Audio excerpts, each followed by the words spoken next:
o SERG Sistema Sescop, falando com o presidente Virgílio Pérez, que vai nos falar sobre esse momento dessa tragédia que a gente pode considerar, que é a pandemia do coronavírus Covid-19 e também a estiagem. Presidente, um momento triste que o Rio Grande do Sul vive, e como é que a gente pode sair e que podemos esperar do governo federal? Nós, em primeiro lugar, o olhar que os governos devem ter, principalmente Estado e também federal, é ter um olhar mais compreensivo sobre a situação da seca. Que os produtores agora têm que acertar suas contas. A receita nas cooperativas foi 47% a menos em função da soja e do milho, que houve muita perda. E, evidentemente, isso implica em remodelagem das nossas plantas agroindustriais.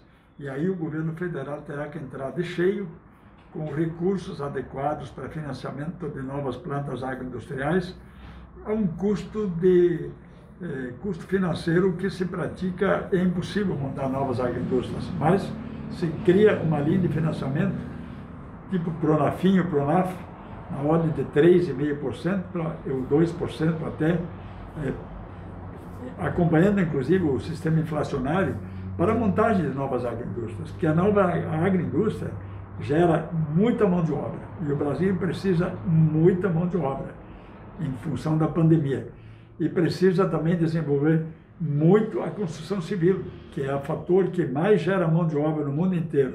Lembro-me perfeitamente da experiência de outros países, de Portugal e Espanha, que para saírem da sua crise montaram programas de construção civil e rapidamente, em 3, 4 anos, resolveram as questões do déficit de empregos que eles tinham nos seus países em 1993, por esse período aí, quando houve uma grande crise até 2003, por aí.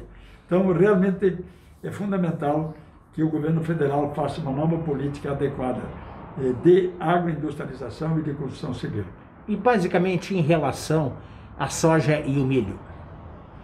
A soja deu 47% de prejuízo na hora da colheita no Rio Grande do Sul e 60% pertence às cooperativas, cerca de 60%, ou seja, o produtor rural vai ter que acertar suas contas com as cooperativas e o que se pede mais agora ao governo federal é que crie com urgência uma linha de financiamento ajustado à pandemia, que são valores com juros bem baixos, para que o produtor rural também seja beneficiado com esse recurso e acertar suas contas junto às suas instituições que o apoiaram, principalmente as cooperativas, apoiaram na hora da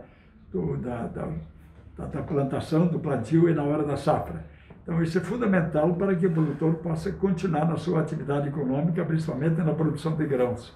E esses grãos, por sua vez, vamos insistir de novo, precisam necessariamente, face à Lei Candir, que está por ser extinta, serem transformados em projetos agroindustriais, que agregam ICMS para os estados, que agrega muita mão de obra, agrega valor nos preços e estabiliza melhor uma economia em desenvolvimento. O Rio Grande do Sul e as regiões do sul do país têm essa vocação fundamental, uma média e pequena média e também grande propriedades rurais, fazem um equilíbrio do desenvolvimento exatamente tanto de grãos, quanto de aves, quanto a produção de leite. Bom, o mundo todo hoje precisa de proteína, mas a proteína depende do milho, e o milho também está na mesma fila da soja, né? O milho tem que ter um tratamento especial, entendo sempre. Voltando aos tempos anteriores, quando se controlava a armazenagem no país, dá preferência à armazenagem do milho, porque a soja hoje ocupa o espaço. Esse é o primeiro passo fundamental. Segundo, cabe ao governo federal voltar à política de fixar preço mínimo para o milho. Nenhum produtor está incentivado a produzir milho em relação à soja, porque se dá uma máxima valorização do dólar, sobe os preços internacionais e a soja é exportada e o produtor se lança na produção da soja. Portanto, o milho precisa de um preço mínimo que lhe garante o custo da lavoura, sementes, adubação, assistência técnica todo o auxílio que ele precisa para plantar milho, mais um acréscimo do valor de rendimento que ele possa ter, ou seja, preço mínimo é básico. E em terceiro lugar, também o governo federal deveria criar uma linha de financiamento ajustada de crédito rural, com juros pela metade de qualquer outro produto agropecuário brasileiro a ser incentivado por financiamento de crédito rural, para que exatamente o produtor seja incentivado a plantar mais milho, porque o milho é o combustível da lavoura. O milho é fundamental para as agroindústrias de carnes, de leite e outros produtos, para que nós possamos alimentar o mundo.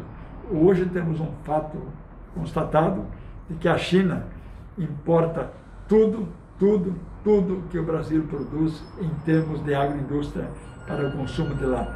E essa vai ser a nossa história daqui para frente, se o governo entender que precisamos investir fortemente nas agroindústrias. Presidente, o pessoal está muito preocupado aí, se sai, não sai, como é que está a expectativa para a Expo Inter? A Expo Inter está na alçada do nosso secretário de Agricultura, que manifestou numa live recente que ele realmente quer fazer a Expo Inter. O governo do Estado quer fazer a Expo Inter nesse ano. Sugestão, a data sugestiva, 26 de agosto até início de setembro, ou, em última análise, 26 de setembro a 3 de outubro. Creio que é uma decisão importante, porque o Rio Grande do Sul precisa da Expo Inter, e a Expo Inter precisa do governo para realizarmos. E as entidades apoiam a realização, evidentemente, com todas as precauções e preocupações que a pandemia nos coloca, nos impõe, no sentido de aproximação das pessoas, de proteção das pessoas, e atividades talvez tenham que ser reduzidas do ponto de vista de concentração de população, mas é preciso dar ênfase a essa realização da Expo Inter, e as cooperativas estão aí para ajudar a realizar esse intento que o governo deseja fazer, e é uma tradição de tantos anos no Rio Grande do Sul. E sempre as cooperativas se tornam o grande destaque da Expo Inter, né? Com certeza, nós temos uma belíssima casa lá, com muitos eventos, muitas realizações.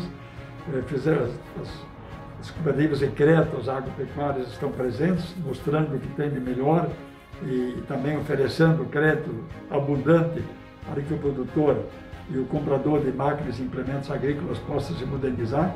E principalmente também junto à agricultura familiar, que tem muitos produtos e cooperativas agropecuárias nossas, que estão lá para mostrar à população rio-grandense e a grande porto-alegrense aquilo que melhor produz e constrói a nível do Rio Grande do Sul.